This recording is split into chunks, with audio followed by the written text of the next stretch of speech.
Welcome to the Arlington Street Church podcast. Founded in 1729, Arlington Street continues today as a gathering place for progressive people of faith in the greater Boston area and beyond.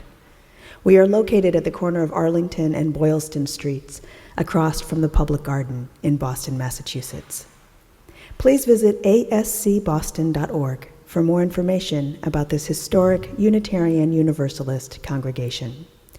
Arlington Street Church, gathered in love and service for justice and peace. Several years ago, when Kem announced to her students that we'd be leading a trip to the Grand Canyon, possibly the very last person we expected to apply was a kid I'll call Jonah. Small for his age, Jonah had been relentlessly bullied by his fraternal twin brother. He was a fearful bundle of neuroses and so lovable. We decided to take a chance on him, a pretty big chance actually, since at the canyon, whatever goes down must come up.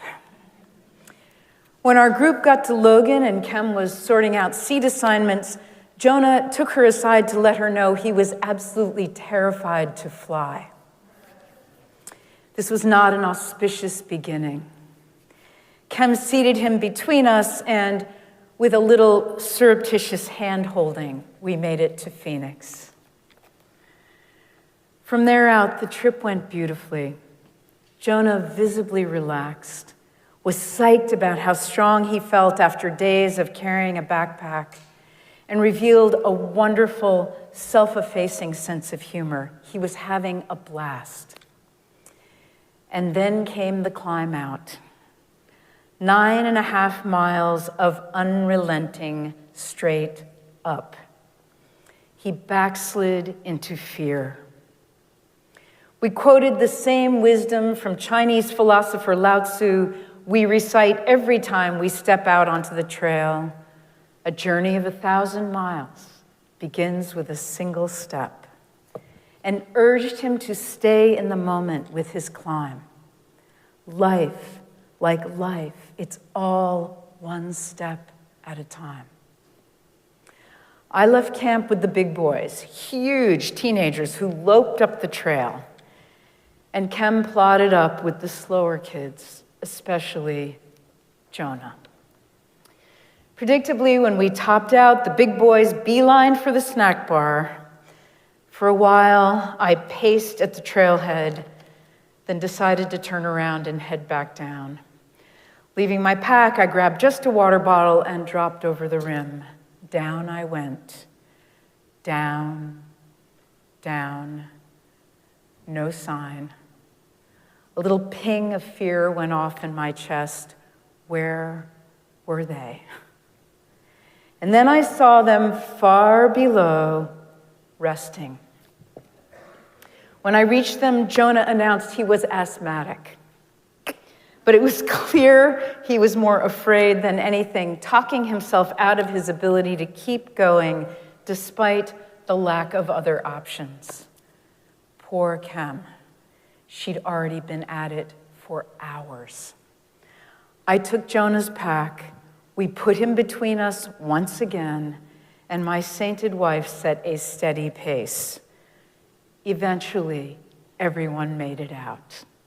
Jonah was exultant. Back at the Phoenix airport, I casually asked him if he wanted to be my seatmate again. He looked me right in the eye and said, "Kem, if I can climb in and out of the Grand Canyon, I can fly by myself." It was one of the best moments of my life. Jonah went on to graduate from high school and then college. He fell in love with a beautiful woman to whom he's now married. They have a toddler and another baby on the way. Recently, I saw a photo of him. He's wearing a t-shirt that says "Girl Dad," and he has a huge, sweet smile on his face. And I'm positive that facing all that fear, literally walking through so much of which he'd been afraid, changed his life forever and for the better. In fact, the science says that taking risks can fundamentally change us. Taking risks shows us that we have what it takes to make a decision and to make good on it. Risk-taking makes us braver, stronger, and more confident. When we succeed, we build faith in ourselves, knowing we've done it before and we can do it again. Let me be quick to say that I'm talking about calculated risks, when the fear is not fear of death, but fear of failure. The goal is bravery, not bravado, not winging it, not heroics, but taking healthy, life-giving risks. Author Robert G. Allen is known for saying, everything you want is just outside your comfort zone.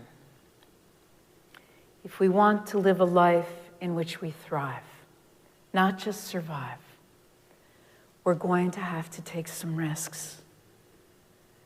The question to ask ourselves is, how will I feel if I don't try?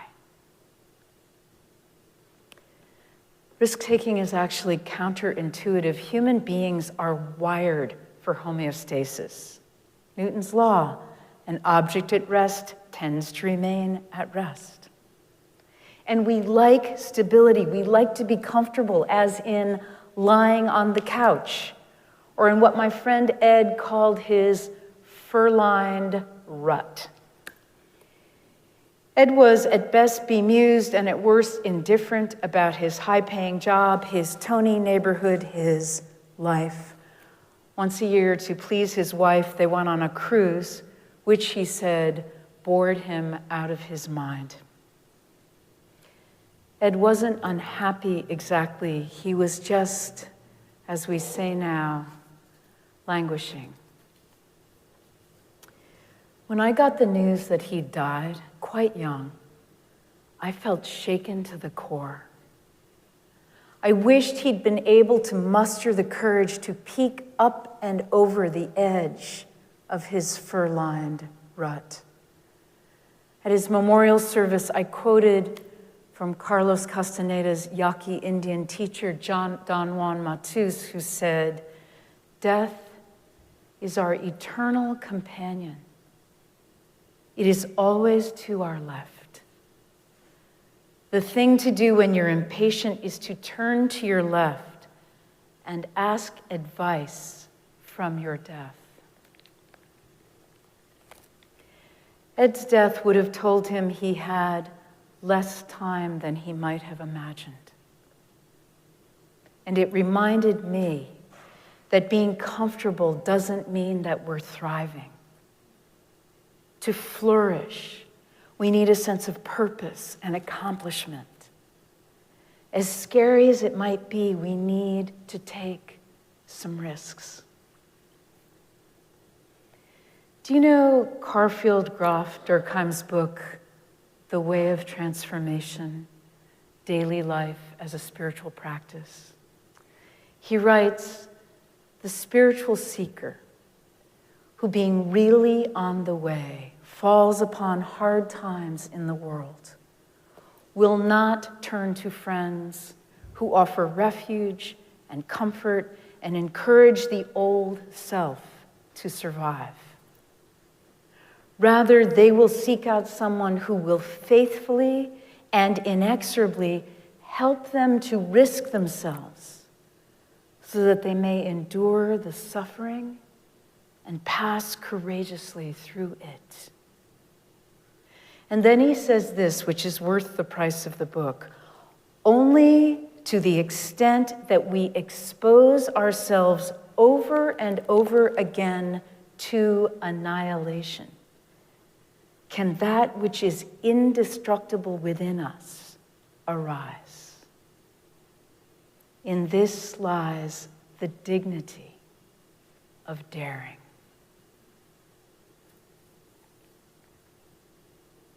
In her poem, Finally on My Way to You, American poet Pesha Gertler writes, "Finally, on my way to yes, I bump into all the places where I said no. No to my life, all the untended wounds, the red and purple scars, those hieroglyphs of pain carved into my skin, my bones, those coded messages that sent me down the wrong street again and again, where I find them, the old wounds, the old misdirections, and I lift them one by one, close to my heart, and I say, holy, holy."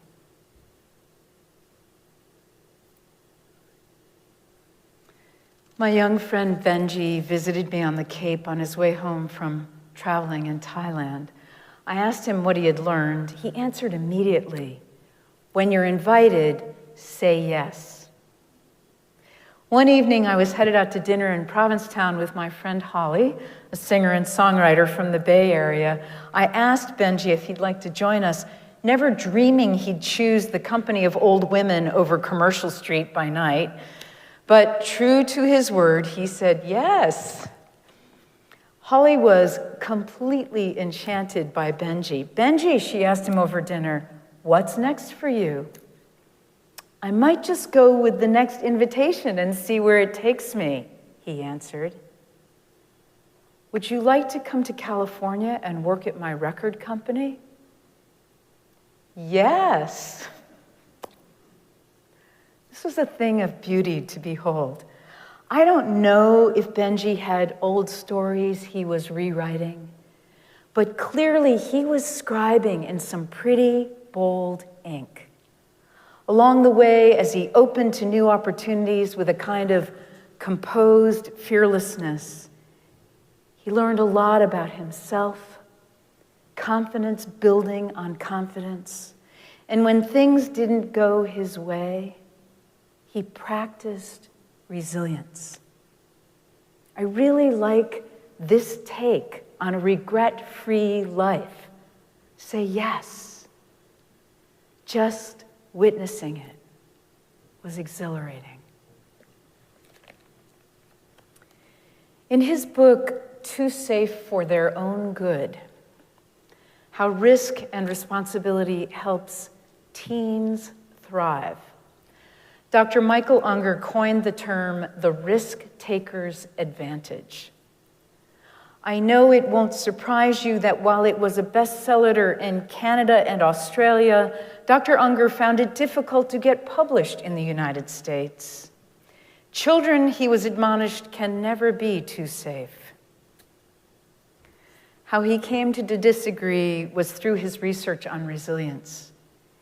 He visited, he writes, stone-throwing children in Palestinian refugee camps, unsupervised teens on Israeli kibbutzim, children who dodged gunfire to go to school in Colombia's poorest mountainside communities, student paramilitaries in remote parts of India, teenage mothers in the cinder block slums of rural Tanzania, glue-sniffing children on native reserves in Canada's far north, and bored, disenfranchised youth in monochrome suburbs across the United States, Canada, and Europe.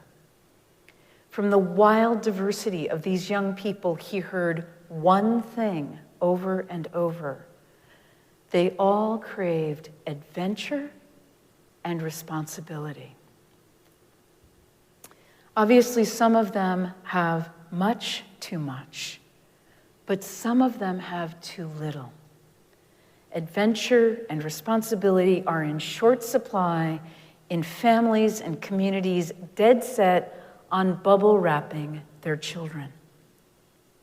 Michael Unger concludes, we need to be vigilant when real risks exist, but ease up when our fear gets the better of us.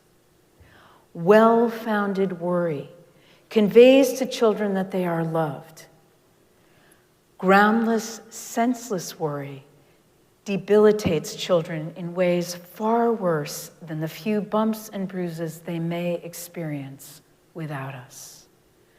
Our job is to help kids feel like adults in ways that are meaningful to them, that provide them with the risk-taker's advantage. In writing The Love Gap, a book about navigating dating and relationships, Jenna Birch concluded that a person's odds of finding a romantic partner are vastly improved by the willingness to take risks. You can't be half-hearted. To date today, she writes, you have to get comfortable with improbability. All love is improbable. And the strongest relationships are built on the strongest connections, no matter the variables involved. She continues, I can't think of many great love stories I've heard that I'd call probable. There was the couple who was broken up for 5 years before they realized they were absolutely right for each other. The husband who told his now wife he'd help her find a great boyfriend when she was finally ready to date after a horrible breakup with her ex. Partners who met in kindergarten. Few couples have a straightforward romantic trajectory. The variables are such a mess. This romantic era can feel hopeless, she says. I've certainly cried about the apps, vented to my girlfriends about the ghosting, toasted all the bad days and broken hearts. But all the while, the improbability makes me sure of at least one thing. I'll be braver when I encounter a potential connection. The ways I've decided to increase my odds, she continues, are simple. Be bold in my risks and brave in my feelings. If I'm open, I can rest assured that I've given it a fair shot. 13th century Persian poet and Sufi mystic Rumi said, gamble everything for love if you are a human being. If not, leave this gathering. Half-heartedness doesn't reach into majesty. Risk-taking is a spiritual practice, a discipline. Gaining the risk-taker's advantage can be incremental, starting small. Talk to a stranger. Start up a conversation. Stand up to an offensive joke. Travel somewhere new. Ask for what you want. Call an old friend. Take a class in something new. Join a support group. Tell someone you appreciate them. Do something that scares you a little or a lot. And remember, risks are not one size fits all. One person's risk is another person's daily breakfast. We don't all have to jump out of an airplane. Journalist Nuri Vitachi writes, I never used to be a risk taker, but then I had children. Children who would play in the dirt and say things like, Daddy, close your eyes and open your mouth. Parents soon learn what true courage is. Beloved spiritual companions, how will you feel if you don't try? Say yes. I wish for you and for all of us the risk-taker's advantage. Be bold, be brave, be wholehearted. Let's close with American poet Mary Oliver's The Journey. One day you finally knew what you had to do and began. Though the voices around you kept shouting their bad advice, though the whole house began to tremble and you felt the old tug at your ankles. "Mend my life," each voice cried. But you didn't stop. You knew what you had to do, though the wind pried with its stiff fingers at the very foundations, though their melancholy was terrible. It was already late enough and a wild night and the road full of fallen branches and stones, but little by little, as you left their voices behind, the stars began to burn through the sheets of clouds, and there was a new voice which you slowly recognized as your own, that kept you company as you strode deeper and deeper into the world, determined to do the only thing you could do, determined to save the only life you can save. Be bold, my friends. Amen.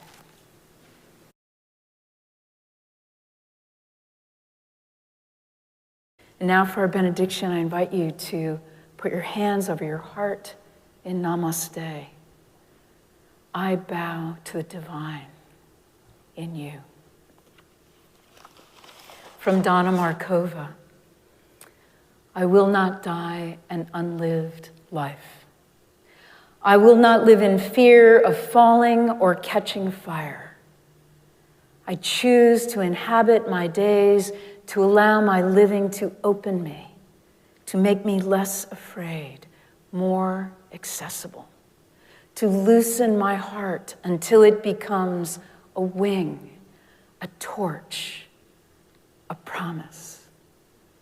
I choose to risk my significance, to live so that which came to me as seed goes to the next as blossom, and that which came to me as blossom goes on as fruit. Let us keep this faith, beloveds, and pass it on. The service begins when the service ends. Bless your hearts. I love you. Amen.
Please visit ascboston.org for more information about this historic Unitarian Universalist congregation.